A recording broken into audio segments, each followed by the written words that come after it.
나의 피난처 예수 의지해요.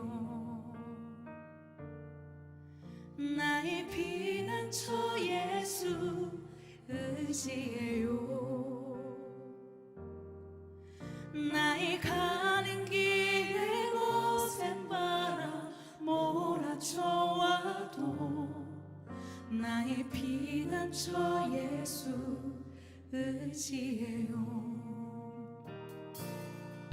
나의 피난처 예수 의지해요. 나의 피난처 예수 의지해요. 나의 가는 길에 거센 바람 몰아쳐와도 나의 피난처 예수 의지해요. 아버지 나를 사랑하시니 나의 모든 것 주께 드려요. 아버지 내가 여기 있으니 주님 영광 위하여 써주세요. 나는 영원히 주님 사랑해요. 나는 영원히 주님 사랑해요. 세상 어떤 것도 나의 사랑 끊을 수 없네. 나는 영원히 주님 사랑해요. 다시 고백할까요? 나는 영원히 주님 사랑해요. 나는 영원히 주님 사랑해요. 세상 어떤 것도 나의 사랑 끊을 수 없네. 나는 영원히 주님 사랑해요.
다 같이 사도신경 하심으로 우리의 신앙을 고백하시겠습니다. 나는 전능하신 아버지 하나님 천지의 창조주를 믿습니다. 나는 그의 유일하신 아들 우리 주 예수 그리스도를 믿습니다. 그는 성령으로 잉태되어 동정녀 마리아에게서 나시고 본디오 빌라도에게 고난을 받아 십자가에 못 박혀 죽으시고 장사된 지 사흘 만에 죽은 자 가운데서 다시 살아나셨으며 하늘에 오르시어 전능하신 아버지 하나님 우편에 앉아 계시다가 거기로부터 살아있는 자와 죽은 자를 심판하러 오십니다. 나는 성령을 믿으며 거룩한 공교회와 성도의 교제와 죄를 용서받는 것과 몸의 부활과 영생을 믿습니다. 아멘. 찬송가 259장을 부르시겠습니다.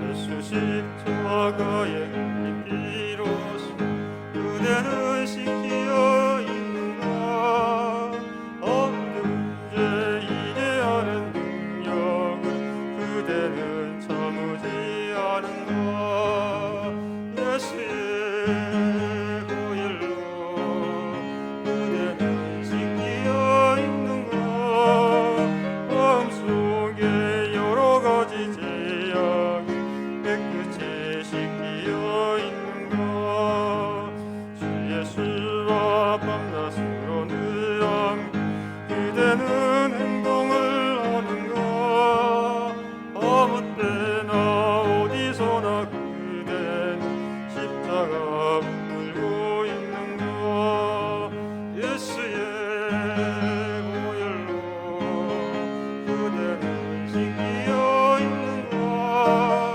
마음속에 여러 가지 죄악 깨끗이 씻기어 있는가 주님 예수 다시 올 때 그대 영접할 예복이 있는가 그대 몸은 거룩한 곳 천국 들어갈 준비가 됐는가 예수의 보혈로 그대는 씻기어 있는가 마음속에 여러 가지 죄악 깨끗이 씻기어 있는가 모든 죄에 더러워진 예고 주 앞에 지금 나오셔서 샘물같이 솟아나는 보혈로 금보다 더이게 씻으라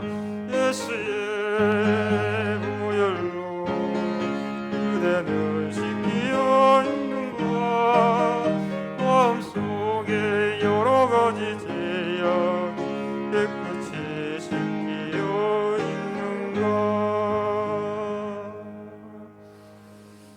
아멘. 이 시간을 대표해서 이현미 집사님 기도하시겠습니다.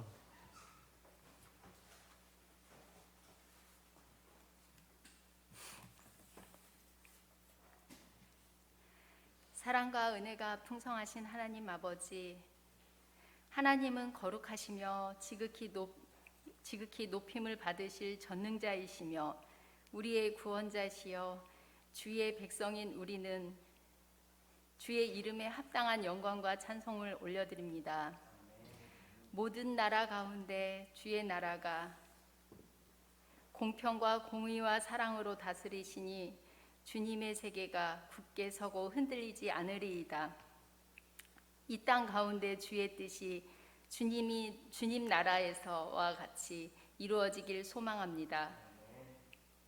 하나님 아버지, 한 주간도 삶의 고단한 가운데 목자를 잃은 양같이 갈 바를 몰라 세상 속에 흩어져 주님을 잊고 살다가 영원한 안식처는 오직 주님 한 분밖에 없으므로 이 자리에 예배의 자리에 나왔습니다.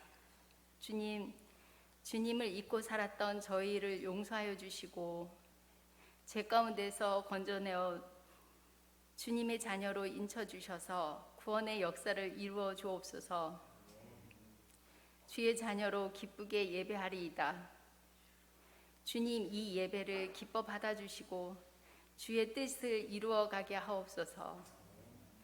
이에 하늘은 기뻐하고 땅은 즐거워하며 바다와 거기에 충만한 것이 외치고 밭과 그 가운데에 있는 모든 것은 즐거워하리로다.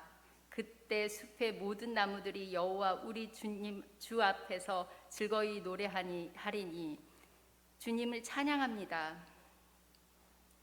참빛교회를 사랑하시는 주님, 때에 따라 이른 비와 늦은 비로 저희의 필요를 채워주시는 주님, 날마다 영과 육의 양식을 주셔서 이 하루를 승리하게 하여 주심으로 주의 날을 이루어가게 하시고 주의 말씀에 순종함으로 주께서 하늘의 아름다운 보고를 열시사 예비하신 복을 받아 누리는 저희가 되게 하옵소서.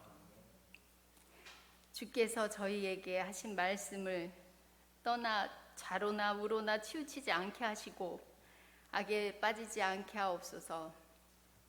935 부대와 53 군지단과 한빛 부대 위에 함께 하심으로 그들의 손으로 하는 모든 일에 복을 주시옵고 이들에게 맡겨진 임무를 능히 감당하게 하시고 영육이 건강한 모습으로 가족들에게 돌아오게 하여 주옵소서. 이 시간 강단에서 말씀을 선포하시는 안성철 목사님과 함께 하심으로 말씀이 권능으로 임하사 영이 살아 변화된 삶으로 역사하여 주옵소서. 주의 나라와 예배를 위해 보이지 않는 곳에서 섬기는 손길을 기억하시옵고 복의 복을 내려 주옵소서. 그리스도 안에서 날마다 더 풍성히 누리는 삶으로 인도해 주실 것을 믿사오며 예수님의 이름으로 기도드립니다. 아멘.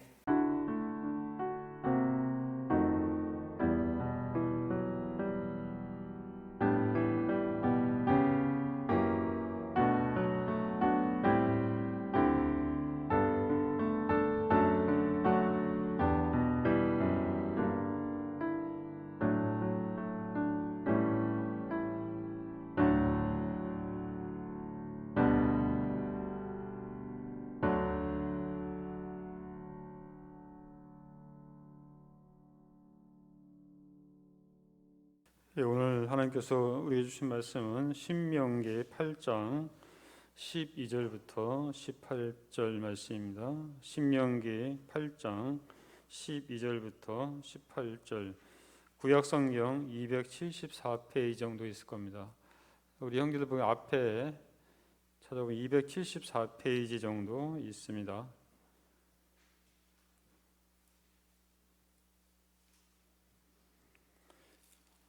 우리 찾았으면 한 절씩 교독하겠습니다. 내가 먹어서 배부르고 아름다운 집을 짓고 거주하게 되며 또 내 소와 양이 번성하며 내 은금이 증식되며 내 소유가 다 풍부하게 될 때에 내 마음이 교만하여 내 하나님 여호와를 잊어버릴까 염려하노라. 여호와는 너를 애굽 땅 종되었던 집에서 이끌어내시고 너를 인도하여 그 광대하고 위험한 광야 곧 불뱀과 정갈이 있고 물이 없는 간조한 땅을 지나게 하셨으며 또 너를 위하여 단단한 반석에서 물을 내셨으며 내 조상들도 알지 못하던 만나를 광야에서 내게 먹이셨나니 이는 다 너를 낮추시며 너를 시험하사 마침내 내게 복을 주려 하심이었느니라. 그러나 내가 마음에 이르기를 내 능력과 내 손의 힘으로 내가 이 재물을 얻었다 말할 것이라. 18절 같이 읽겠습니다. 내 하나님 여호와를 기억하라. 그가 내게 재물 얻을 능력을 주었습니다. 이같이 하심은 내 조상들에게 맹세하신 언약을 오늘같이 이루려 하심이니라. 아멘. 자, 오늘 제목 한번 볼까요? 같이 한번 읽겠습니다. 시작. 하나님을 잊지 말라입니다. 예, 하나님 잊지 말라. 이민진 작가가 쓴 파친코라는 소설이 있습니다. 혹시 읽어본 우리 형제 있나요? 파친코라는 소설? 또 올해도 한번 그 드라마로 한번 이렇게 나온 것 같습니다. 이렇게 이야기의 배경은 일제 강점기에 부산 영도에서 하수급을 하는 양진이와 또 원청의 남편의 이야기로 시작이 되죠. 근데 이 부부에게 바로 주인공 선자가 태어납니다. 하지만 선자가 어렸을 때 아버지가 죽게 되고 그래서 이 모녀는 하수급을 살아가고 있었습니다. 어느 날 백이삭이라는 청년이 일본으로 가기 전에 며칠간 머물겠다고 찾아오게 되죠. 일본에 있는 형이 제일 한인 교회를 소개해서 부목사로 가는 중이었습니다. 이때 선자는 자갈치 시장에서 만난 제일교포 사업가 이 고한수에게 속아서 임신한 그런 상태였습니다. 백이삭은 버림받은 이런 선자를 사랑해서 아내를 맞이하고 일본 오사카로 가게 됩니다. 형 요셉 집에서 두 가족이 살면서 선자는 노아와 모세를 낳게 됩니다. 이 노아는 바로 고한수의 아이였지만은 이 부부에는 아무도 알지 못했습니다. 그러던 중 남편 이삭이 교회에서 목회를 하던 중 신사참배로 투옥되고 모진 고문으로 이기지 못하고 결국은 죽게 됩니다.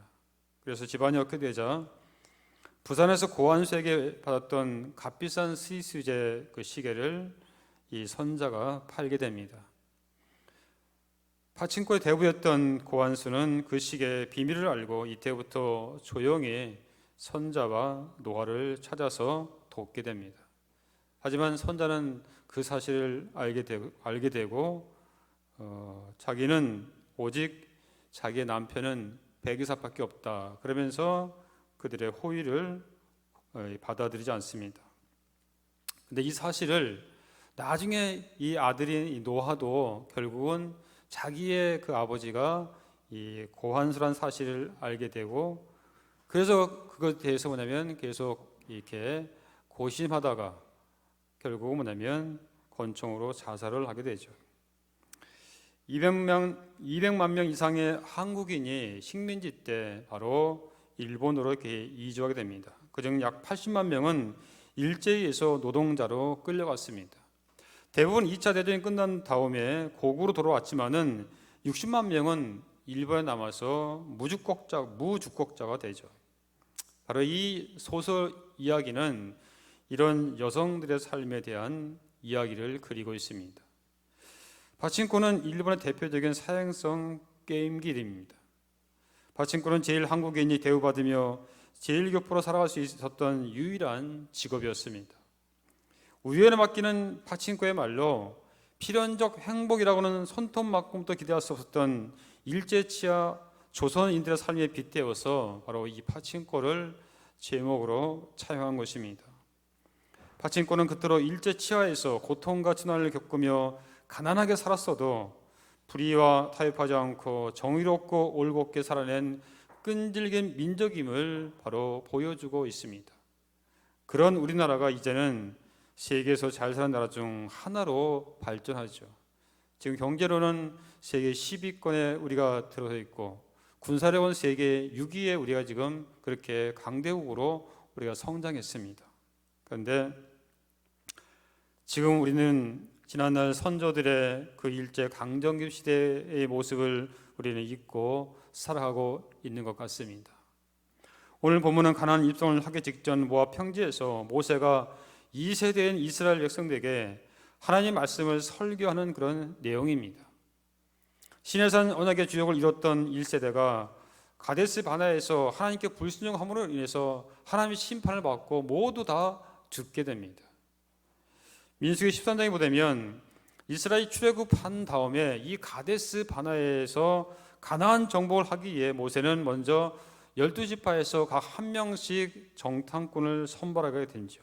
그리고 나서 이들을 가나안 땅에 보내는데 이들이 40일 동안 가나안 땅을 정탐하고 돌아와서 보고를 하는데 10명은 부정적인 보고를 하고 2명은 뭐냐면 2명의 여호수아 갈렙은 긍정적인 보고를 합니다. 10명은 우리는 그들에 비해 메뚜기 같다 그렇게 이야기합니다.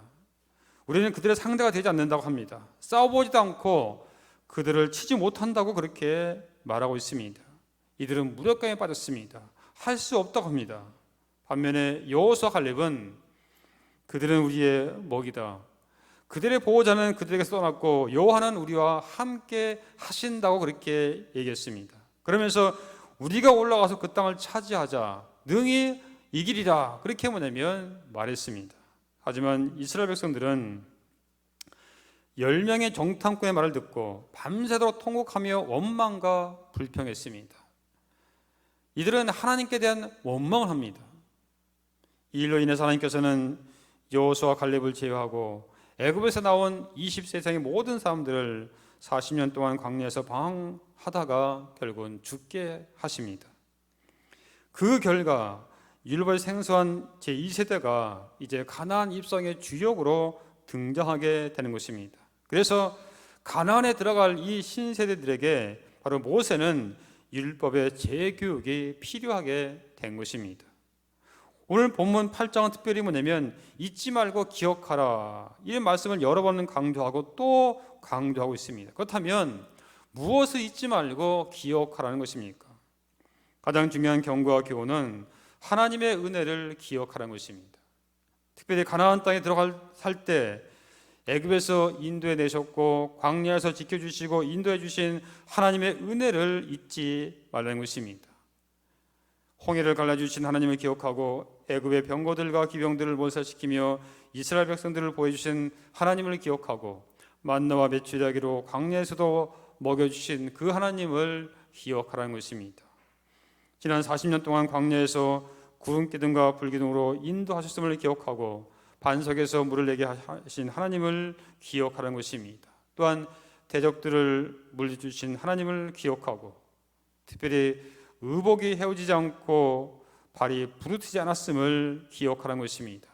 특히 의복이 헤어지지 않고 발이 부르트지 않게 해주신 이 말씀은 오늘 본문에 뿐만 아니라 느헤미야 9장에도 나와 있습니다. 40년 동안 들에서 기르시되 부족함이 없게 하심으로 그 옷이 헤어지지 아니하였고 발이 부르트지 아니하였사오며, 그리고 신명기 29장 5절에도 이 말씀이 계속 반복해서 나오고 있습니다. 이 말은 하나님의 세시한 돌보심을 의미하는 것입니다. 우리가 매일 경험하는 하나님께서는 홍해를 갈라주시는 하나님이 아니라 우리의 옷과 신발 같은 작은 일에도 세심하게 신경 써주시는 그러한 하나님이십니다. 오늘 하나님께서는 광야를 지나는 우리의 삶 속에서 발이 부르트지 않고 옷이 해지지 않도록 일하고 계신다는 사실입니다. 그러므로 우리는 언제나 어디서든지 하나님의 은혜를 결코 잊어서는 안 될 것입니다. 특별히 우리나라 역사를 보게 되면 정말 하나님의 은혜를 기억해야 할 것입니다. 930번이 넘는 외침과 나라를 빼앗기는 비극과 공산화되었던 나라와 민족을 살려주신 것은 바로 하나님의 은혜인 것입니다. 우리는 결코 이것을 잊어서는 안 될 것입니다. 여러분, 분명한 사실은 오늘날 우리나라의 지금 이와 같은 번영은, 발전은 일제 식민지에서 해방이 되었고 6.25 전쟁에서 우리가 공산화되지 아니한 결과입니다. 만약 우리나라가 지금까지 일제 식민지가 되었다면, 그리고 공산화가 되었다면 어떻게 우리가 살고 있을까요?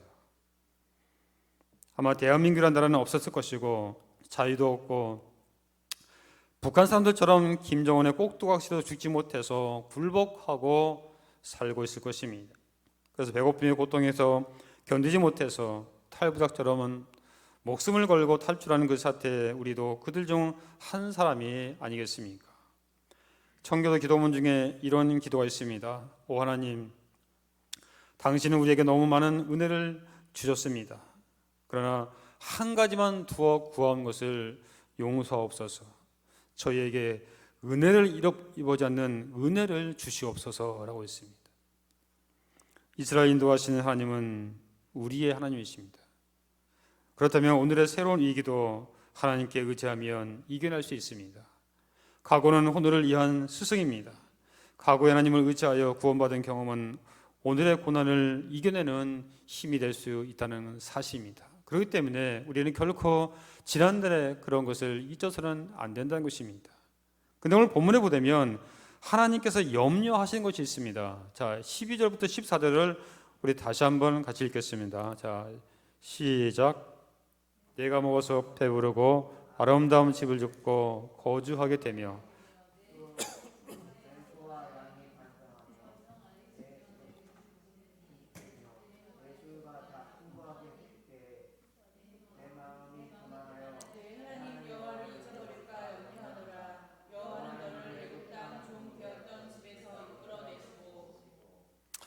자, 이스라엘 백성들이 광야 생활할 때 살 길은 오직 하나님을 의지하고 기도하는 길밖에 없었습니다. 그러나 자, 이제 적과 꿀이 흐르는 가나안 땅에 들어가게 되면 교만해지기 쉽다는 것입니다. 물랜 동산과 같고 의식주가 넉넉해지면 교만하여 타락하기 쉽기 때문에 광야 생활의 고난은 잊을 수 있다는 것이죠. 그래서 복을 주신 하나님을 잊어버리고 교만해진다는 것이죠. 우리도 그렇잖아요. 이렇게 정말 고난 당하고 힘들 때는 정말로 뭐냐면 그것을 하나님이 진짜 붙잡고 하나님을 의지하게 되죠. 하지만 등 따숩고 배가 부르고 그렇게 시작할 때는 그때는 그런 것을 잊어버릴 수 있다 이거죠. 괴테 명작 파우스트를 보게 되면 노학자 파우스트는 평생 철학과 의학과 신학을 연구해서 천하의 큰 명성을 날리던 지성이었습니다. 하지만 그는 이미 늙어버린 자기의 몸이 항상 하나님 만든 법칙에 순종하면서 모범생으로 살아온 것에 대해 어느 날 갑자기 공허와 해이를 느끼게 됩니다. 그래서 한번 자신이 스스로 신적인 파워를 휘두르며 마음껏 정욕과 물욕과 권력욕을 충족시키며 살아가고 싶은 그런 유혹을 느끼게 돼요. 이때 악마 메피스토펠리스가 교만에 다가와서 내가 이 모든 것을 내가 가능해 줄 터이니 그 대가로 네 영혼을 달라 그렇게 요구합니다. 그래서 둘은 계약서를 작성하죠. 파우스는 그때부터 젊고 힘있는 육체로 다시 태어나 스스로 신처럼 마음대로 살기 시작합니다.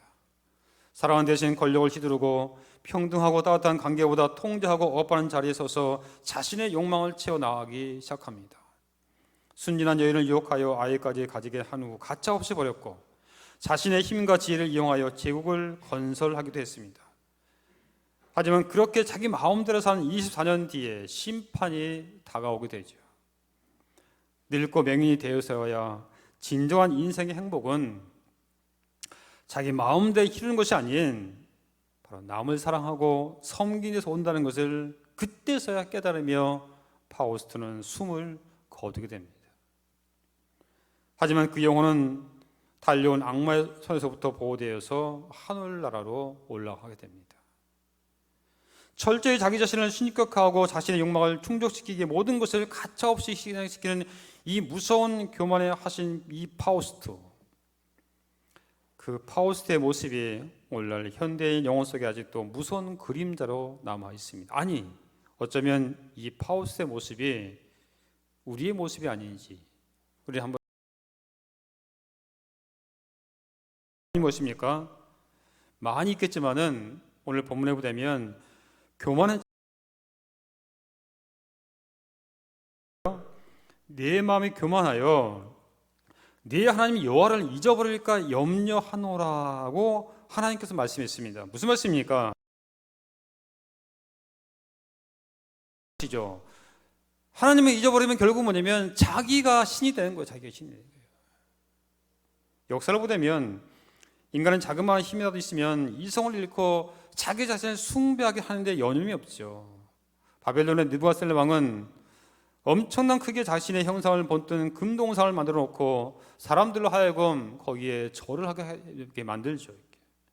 로마 황제들도 툭하면 자신의 이미지를 딴 금동상을 만들어서 황제를 신처럼 숭배하겠습니다. 프랑스의 왕 루이 14세 여러분 아시죠? 짐이 곧 국가다 하면서 오만한 절대 권력을 휘둘렀습니다. 오늘날 역시 교만은 스스로 끊임없이 스스로를 신으로 숭배하게 됩니다. 자기 자신을 숭배한다는 것이 무엇입니까? 자기 문제에만 신경 쓰고 자기와 자기 집안 식구들만 신경 쓰고 돈 쓰고 시간과 정성을 투자하는 것입니다. 내 생각과 시간과 돈과 땀을 가장 많이 앗아가는 것이 곧 내가 경배하는 바로 대상이기 때문이죠. 이게 바로 자기를 숭배하는 게 이게 힘입니다. 이게 다른 게 아니에요. 두 번째로 교만은 모든 것을 자기가 이루었다고 생각하는 것입니다. 자, 17절 보겠습니다.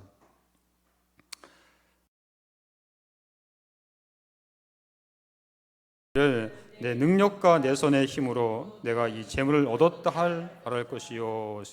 자, 독립정신은 강한 것은 좋지만은 소위 자손 같다는 사람들의 특징은 자신이 아무 도움도 받지 않고 혼자 여기까지 왔다고 착각하는 것입니다.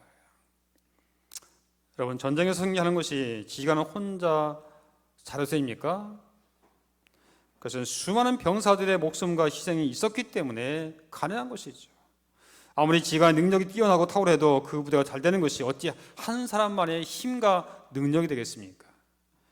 부대원의 헌신과 노력이 있었기 때문에 가능한 것입니다. 여러분도 오늘 여기까지 온 것도, 또한 계급장을 단 것도, 자녀들이 학교를 다니고 대학을 나와 직장을 잡고 결혼해서 살 수 있는 것이 내 능력과 내 손으로 된 것입니까? 알게 모르게 나를 도와주신 분들이 있었기 때문입니다. 무엇보다도 하나님께서 은혜와 복을 주셨기 때문에 가능한 것입니다. 전도도 마찬가지죠. 한때 저는 전도할 때마다 그 대상자가 복음을 받아들이는 것을 보고 기분이 너무 좋았습니다. 복음을 전하게 되면 바로 받아들이는 거예요. 이제 할 때 나갔다 하면 그냥 이게 받아들이고 해서 너무 좋은 거예요, 이게. 그래서 전 처음에는 하나님께서 하셨습니다. 이 모든 것이 하나님께 영광입니다. 근데 어느 순간에 내가 했다는 생각이 드는 거예요. 자꾸 하다 보니까는 되네 하면서 그때부터 뭐냐면 내가가 나와요. 내가. 이건 완전히 착각이죠, 이게. 가만히 들어보니까는 그분들이 저를 만나기 전에 알게 모르게 여러모로 하나님이 다른 사람을 써서 준비 작업을 해 놓으신 것입니다. 그들이 어렸을 때 미션 스쿨을 다니면서 쓰던 그 성경 말씀들, 그들이 만나서 감명받았던 그리스도인들 등등 수많은 씨앗들이 뿌려진 결과로 추수하는 것뿐인데, 하나님의 때가 되어서 내가 했을 때 받아들인 것뿐인데 그것은 마치 내가 한 것처럼 그렇게 착각했던 것이죠. 사무엘하 24장이 되면 다윗이 인구 조사를 하는 장면이 나오죠. 왜 인구 조사를 합니까? 민수기에도 뭐냐면 인구 조사가 나와요. 민수기의 인구 조사하고 다윗이 인구 조사한 건 틀립니다. 다윗이 인구 조사한 것은 바로 자기의 어떤 이룬 것을 확인하고 싶은 거예요. 내가 지금까지 이렇게 많은 전쟁을 해서 싸워서 이기고 그리고 많은 땅 영토를 이렇게 넓혔는데, 그렇다면 우리의 용사들이 과연 얼마 될 것인가, 그거를 뭐냐면 나타내기 위해서 뭐냐면 인구 조사를 한 거예요. 이게. 바로 다윗의 마음에 교만이 들어간 거죠. 이게. 결국은 그 사건으로 인해서 백성들이 무려 7만 명이 죽었어요. 그것 때문에. 교만이 이렇게 무서운 거예요. 세 번째 교만은 자기 도취에 빠지게 된다는 것이죠. 나간 중에 삼국지부 되면 조조의 100만 대군이 양자강에서 유비와 송군의 함대와 격돌하는 유명한 적벽대전이 나오죠. 그때까지 백정백승하던 조조는 숫자에서 압도적으로 우세한 자신의 군대의 승리를 믿고 있었습니다. 몇몇 똑똑한 참모들이 경험 많은 상대방의 수군과 제갈공명의 두뇌를 가서 평가하지 말라고 조언했음에도 불구하고 이 조조는 코웃음치면서 별다른 준비를 하지 않았습니다. 하지만 결과적으로 어떻습니까? 완전 조대 100만 대군은 적벽대전에서 비참하게 패배하게 말이죠. 그래서 잠언 16장 8절에 교만은 패망의 선봉이요 거만한 마음은 넘어짐의 앞잡이라고 말씀하고 있습니다. 여러분, 우리가 축복받을 때, 잘 나갈 때 조심하시기 바랍니다. 내 힘으로 이렇게 많은 복을 받았다고 생각하지 마십시오. 지금 여러분 축복받고 지위도 있고 재물도 있고 부족함이 없다고 생각할 때 지난날을 기억하시기 바랍니다. 지난날을 기억하신 분은 참 귀한 분이죠. 지난날 고통의 시절을 기억한다는 것은 쉽지 않을 것입니다. 왜냐하면 너무 힘들어서 기억하고 싶지 않기 때문입니다. 자신의 지난날을 잊어버리고 여기까지 온 것이 내가 잘나서, 내가 똑똑해서, 내가 능력이 있어서 된 것으로 착각해서는 안 된다는 것입니다. 개구리 올챙이 시절을 모른다는 그런 말이 있죠. 저는 기도 생활도 열심히 하고 교회 봉사도 잘하며 목사님 말씀도 잘 듣더니 어느 날 진급이 되고, 그때부터는 교회 생활도 제대로 하지 않고 기도 생활도 제대로 하지 않고 봉사도 하지 않고 그냥 직장이 하나님이 되어버린 그런 사람들이 있습니다. 하나님이 정말 싫어하는 목록 중에 교만이 제일 먼저 들어있습니다. 잠언 6장 16절에 여호와의 미워하시는 것 곧 그 마음이 싫어하는 것 6, 7가지가 있는데 곧 교만한 눈과 거짓된 혀와 있습니다. 제일 먼저 교만이 나와요. 그렇다면 이 교만을 어떻게 해결할 것인가? 먼저는 항상 하나님을 바라보아야 한다는 것입니다. 교만의 반대는 자기 경멸이나 자학이 아니라 하나님을 바라보는 것입니다. C.S. 루이스는 교만한 자는 항상 밑을 내려다보고 있는 사람이다.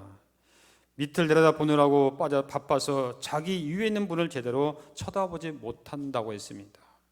이에 계신 하나님 보는 것, 그분 앞에 서는 것, 그것을 우리는 겸손이라고 합니다. 겸손이란 말이 어원이 흙을 의미하는 부식토, 휴머니스에서 유래되었으면 결코 우연이 아닙니다. 하나님은 우리를 흙으로 만드셨습니다. 흙으로 만드신 까닭은 땅의 흙처럼 낮은 자세로 살기 원하시기 때문인 것이죠. 16절부터 되면 하나님께서 이스라엘 백성들을 40년 광야 생활을 하게 하신 것이 뭐라고 했습니까? 너를 낮추시며 라고 이렇게 말씀하고 있습니다. 앤드류 모레이는 물은 항상 가장 낮은 곳을 먼저 채운다라고 했습니다. 물과 하나님의 은혜는 항상 가장 낮은 곳을 먼저 채우십니다. 즉 자신을 낮출 줄 아는 사람에게 임해서 충만하게 채우게 되는 것이죠. 자연은 우리에게 청계 원리를 가르쳐주고 있습니다. 물은 항상 가장 낮은 곳을 먼저 채우고 가장 낮은 데 임한 바다를 향해 나아간다는 것이죠. 바다는 가장 낮은 곳에서 모든 시내와 강의 물을 받아 채웁니다. 낮은 곳에서 모든 것을 품고 모든 것을 살리고 모든 것을 키우고 모든 것을 모내면 변화시킨 것입니다. 바다는 고래가 삽니다. 그 고래는 시냇가에서 살 수가 없습니다. 바다는 고래를 살리고 키웁니다. 예수님의 마음은 바다와 같아서 모든 사람을 품고 큰 인물로 키워주시기를 원하신다는 것입니다. 그래서 하나님께서는 겸손한 사람을 높여주신다고 했습니다. 야고보서 4장 10절에 주 앞에서 낮추라 그리하면 주께서 너희를 높이시리라. 사도 베드로도 그러므로 하나님의 능하신 손 아래에서 겸손하라 때가 되면 너희를 높이시리라 했습니다. 예수님께서도 누구든지 자기를 높이는 자는 낮아지고 누구든지 자기를 낮추는 자는 높아지리라 이렇게 말씀하셨습니다. 하나님은 주님 앞에서 자기를 낮추는 사람을 때가 되면 높여주신다고 했습니다. 우리가 할 것은 하나님이 그때를 결정하신다는 것입니다. 만사는 때가 있지요. 예수님께서도 자신을 낮추시고 십자가에서 죽기까지 복종하셨을 때 그때 하나님께서 높여줬습니다. 우리도 나름대로 인생의 경험과 지식과 기술이 많다고 생각하는 사람들, 신앙생활을 많이 했다고 하는 사람들, 그들이 교만하여 항상 자기 마음대로 모든 것을 결정하고 행동하다가 파멸을 자초하는 것을 우리는 많이 보고 있습니다. 자신이 지성이 최고의 지성이라고 자부하는 오만한 교수가 있었는데 어느 날 작은 배를 타고 강을 건너고 있었습니다. 교수는 노젓는 뱃사원에게 물었습니다.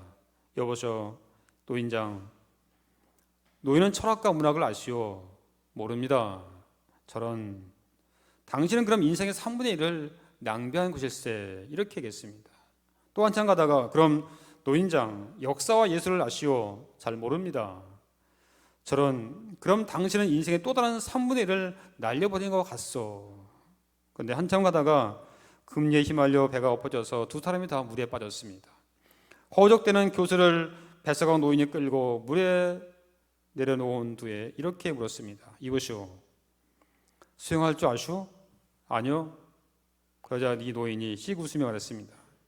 이런, 당신은 방금 당신 인생 전체를 날려버릴 뻔했구려 했습니다. 이 세상에서 조그만 세상에서 조그만 학문을 쌓고 조그만 권력과 돈과 인기를 얻었다고 해서 우리는 정말 하늘을 모를 줄 모르고 교만한다는 것이죠. 그건 조금 안다고 해서. 여러분 박사가 많은 거 아닙니까? 모든이 다 하는 게 박사가 아니죠. 요만한 게 아는 거. 요만한 게 아닌 게 박사예요, 박사. 박사 땄다고 자랑할 거 하나도 없어요.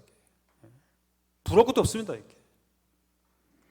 정작 인생에서 필요한 것, 하나님 보시기에 정말 필요한 것은 아무것도 갖고 있지 못하면서 바로 이런 얘기를 하고 있다는 거죠. 두 번째로 하나님은 교만을 깨트리기 위해서 고난을 주신다는 것입니다. 자, 우리 8장 2절을 보겠습니다. 8장 2절.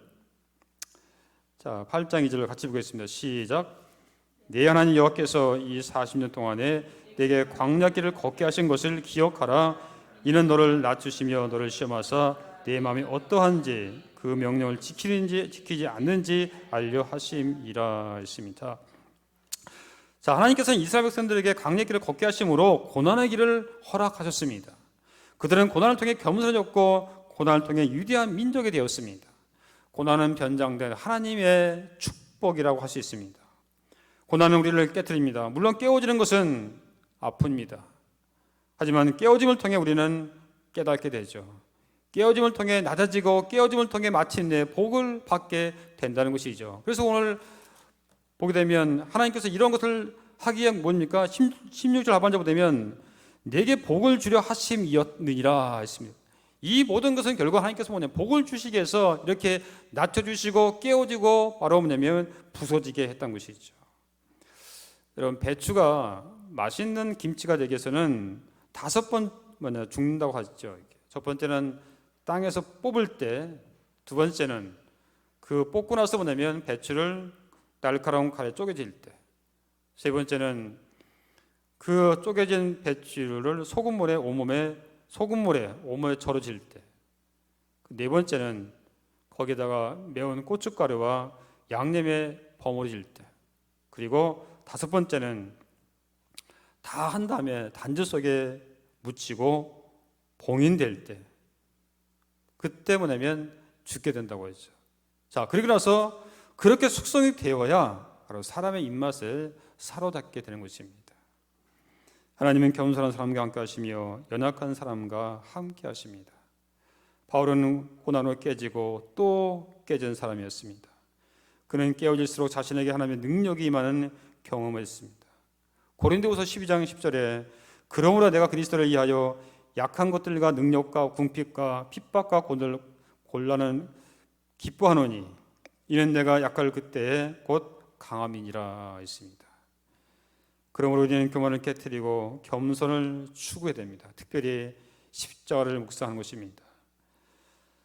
로드 존스 목사님은 나를 땅바닥에 엎드리게 하고 나를 먼지처럼 낮추게 만드는 유일한 것이 있다면 그것은 오직 하나님을 바라보는 것, 특히 십자가를 묵상하는 것이다. 그렇게 말했습니다.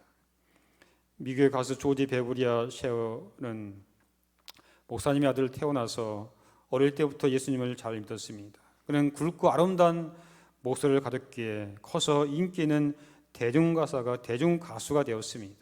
그런데 인기가 올라가면서 왠지 공허했고 자기가 잘못된 길로 들어선 느낌이 생겼습니다. 어느 날 성경 읽다가 어릴 때 교회에서 열심히 다니던 시절에 대한 깊은 향수를 느끼고 다짐을 하게 됩니다. 인생을 이렇게 낭비하지 말자. 그때 미국 MBC 방송국에서 전보다 몇 배의 보수를 줄 테니 전속 개혁을 맺자고 이렇게 전화가 왔습니다. 그때 그가 이렇게 대답했습니다. 고맙습니다. 감사합니다. 그러나 죄송하게도 전화를 조금 늦게 하셨습니다. 앞으로 저는 하나님의 영광을 위해서만 노래를 할 겁니다.